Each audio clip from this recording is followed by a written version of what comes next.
It is Monday, August 10th, 2020, and you are tuned into Dirt Tracker Daily. I'm Justin Fiedler. It was a wild weekend at Cedar Lake for the USA Nationals. More on that in a minute. Brandon Overton won the weekend opener on Thursday, which we talked about last week, and that set up Friday where 2 rounds of heat races and a dash would set the lineup for Saturday's feature and B mains. When it was all said and done Friday night, Billy Moyer had earned the pole for the 100-lap USA Nationals feature with Brian Shirley starting to his outside. A pair of B mains on Saturday, each sending 6 cars to the feature, set the remainder of the USA Nationals lineup. Those B mains were won by Chad Mader and Stormy Scott. At the green flag of the 50,000 to win feature, it was all Hall of Famer Billy Moyer who grabbed the early lead.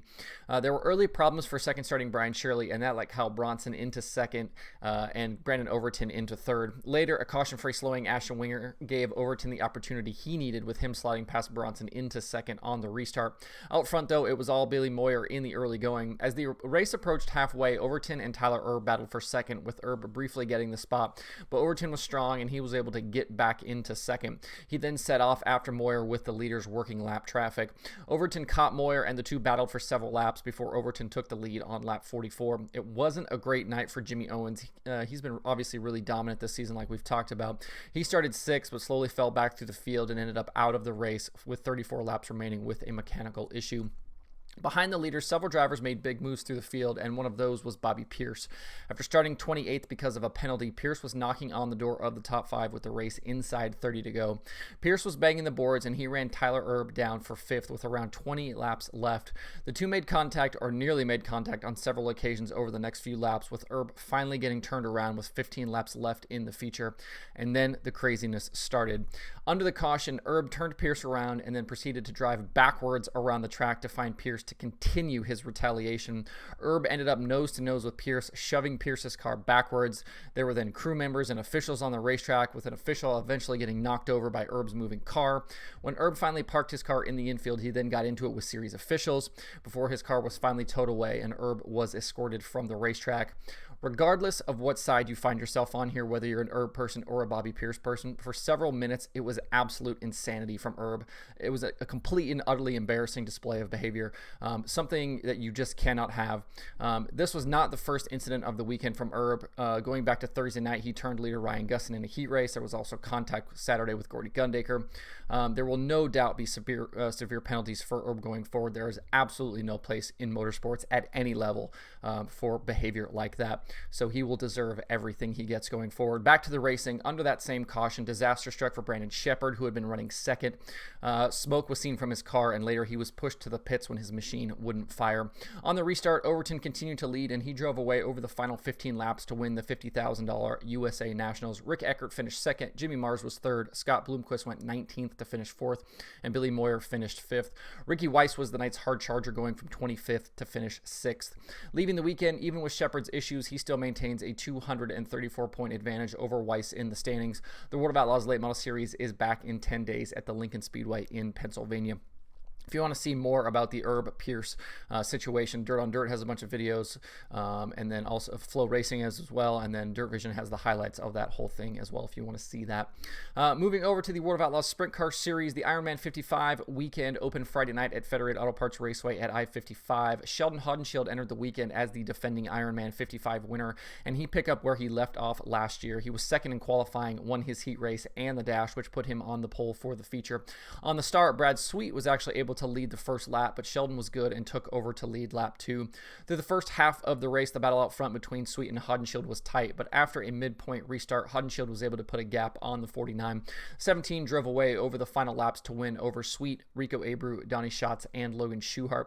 David Gravel was notably absent for the night as he was up at Michigan International Speedway making his NASCAR Truck Series debut. He ended up 10th in that race. In his place, Parker Price Miller finished 9th in the 41. On Saturday for the Ironman show, there was weather in the area, and the night was actually under a rain delay at one point. They were able to get the full program in, though, and for the feature, it was Kyle Larson on the pole. Larson led the first 4 laps, but we saw something we haven't seen much with Larson this year on lap 5. Somebody actually ran him down and took the lead from him, and that somebody was third starting Jacob Allen.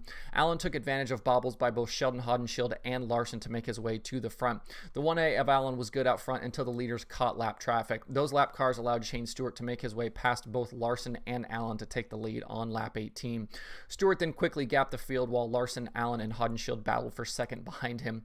There was a big moment for Larson on lap 33 when Rico Abreu made a move into turn 1 for the second spot. Rico tried the slider, but Larson was low to try and block the move. Rico was already committed though, and Larson got fed the right rear. The contact nearly sent Larson around, but he recovered and only fell back to fourth. Larson made his way back to second with 14 to go though, and then the battle for the lead was on. Larson closed on Stewart, and a slide job into turn 1 with 9 laps to go got Larson back to the point. He then held on over the final laps to take the $20,000 Ironman 55 victory. Sheldon Hodenshield finished second, Shane Stewart third, Rico Abreu fourth, and Donnie Schatz finished in fifth. Following the 2 nights, the points battle still very tight at the top. Brad Sweet still leads by 20 points, but Schatz and Schuhart are now tied for second. Carson Macedo is fourth, only 76 points out, and Sheldon Hodenshield is 80 back in fifth. Through 29 features, we've had 10 different winners in 2020. With Brad Sweet leading the way with 7 wins. Logan Schuhart and Kyle Larson both have 5 apiece. Sheldon Hodenshield continues his strong 2020. With the win Friday and the second Saturday, he now has 21 top 10 finishes in the last 23 races, which also includes 13 top 5 runs and those 2 wins.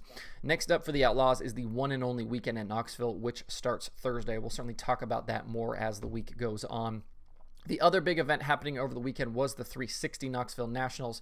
Friday night, it was Linton Jeffrey winning the second prelim night feature over Brian Brown and Sawyer Phillips. That set up the remainder of the field for Saturday's finale. Kerry Madsen and Joey Saldana were together on the pole for the 30th running of the 360 Knoxville Nationals. Last year's winner, James McFadden, had his night come to an end with a 14th place finish in the B main. At the green flag, it was Madsen to the point, with Saldana settling into second. Saldana was quickly under fire, though, with Shane Golobic grabbing the second spot a few laps later. Out front, it was all Kerry Madsen over the 25-lap main event. He was never challenged for the lead and drove away to take the $15,000 win. Brian Brown had gotten to second late in the going, but he went up in smoke on the white flag lap, which gave Shane Golobic second. Corey Lyson hard charged from 15th to finish third. Brock Zierfoss was fourth, and Austin McCarl finished in fifth. It was a rough week for the USAC midgets, only getting in 2 of the Eastern Midget Week races. On Saturday at Lenko's Clyde Martin Memorial Speedway, they were able to race for the finale, though. After a couple of early issues in the feature, it was Tyler Courtney grabbing his 3rd win in 4 races with the series. He got by Tanner Carrick on lap 14 and drove away to win over Buddy Kofoid, Cannon McIntosh, Tanner Carrick, and Tanner Thorson. Leaving Eastern Midget Week, Chris Wyndham's points lead now is down to 31 points over Courtney. Buddy Kofoid is 3rd, Tanner Thorson 4th, and Cannon McIntosh in 5th. It's going to be a great run to the finish here this season with the USAC midgets. Obviously, with Tyler Courtney catching fire here lately, that championship battle is super tight now. Next up for the USAC midgets is a special non-points event on the pavement at Lucas Oil Raceway at Indianapolis on August 22nd. Speaking of USAC, the Silver Crown Series had their first 2020 race on Sunday at Sealands Grove Speedway.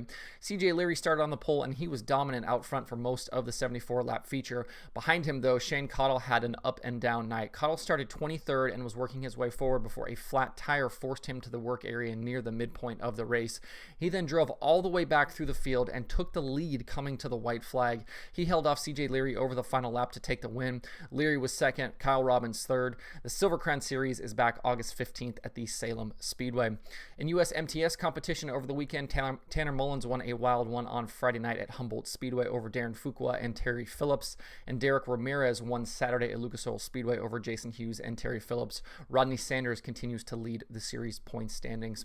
Other weekend open wheel winners include Cap Henry on Friday at Attica, Spencer Baston at Pevely with the Power Eye Midgets, Justin Sanders in 360 competition at Ocean Speedway, Cole Duncan Saturday at Fremont, Bud Kading, won at Hanford, Danny Dietrich at Lincoln, and Brett Marks won his first race with CJB Motorsports at Port Royal. If you want to see more weekend winners, you can find those at tjslideways.com. Weekend late model winners include Jonathan Davenport at Ponderosa, Tanner English at Brownstown, Dale McDowell at Smoky Mountain, and Jared Miley at Erie Speedway. For more weekend late model results, visit dirtondirt.com. Let's take a quick look at the Dirt Tracker the Dirt Tracker daily pay-per-view schedule. A bunch of stuff on the schedule today. Summer Nationals' action is back tonight at the Rock Island County Fairgrounds. You can watch that live on Dirt Vision. Flow Racing, besides USAC 24/7, has the Front Row Challenge from Oski tonight, which is 410 sprint cars and 305 sprint cars. They also have the Stock Car Shootout from RPM Speedway.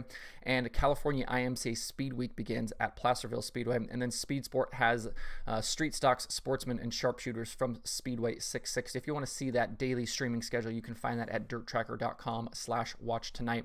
A bunch more racing this week. We'll talk about that again as the weekend goes on. It's going to be another busy week of racing. Should be a fun one. We'll talk about that more, like I said, as the week goes on. That's it for the show today. You can find Dirt Tracker Daily on Apple Podcasts, Spotify, Stitcher, or where you get podcasts. Please subscribe and leave a review. You can also watch the show every day on YouTube and Facebook. You can email the show at info@dirttracker.com, and you can follow along at facebook.com/dirttracker, twitter.com/dirttracker, and the website itself, dirttracker.com. You can follow me personally on Twitter at Justin_Fiedler, and don't forget to sign up for the Dirt Tracker weekly newsletter on the site. Thanks everybody for tuning in. We'll see you tomorrow for more Dirt Tracker Daily.